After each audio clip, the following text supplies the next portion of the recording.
শসার দাম না দিলে কি হয়েছে? এগুলার দাম দিবা তো চাচুরা? হ্যাঁ, দিতে হবে কিন্তু। হ্যাঁ, দিতে হবে। এই যে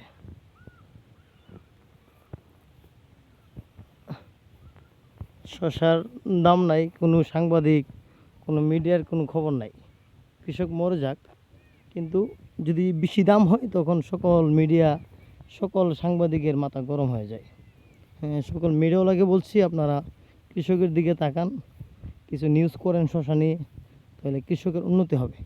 এটা তো পারেন না, একটা নিউজ পাইলে ফটাদা নিয়ে দৌড়াদৌড়ি, হ্যাঁ শসার দাম বেশি, এই সেই বয়কট করেন।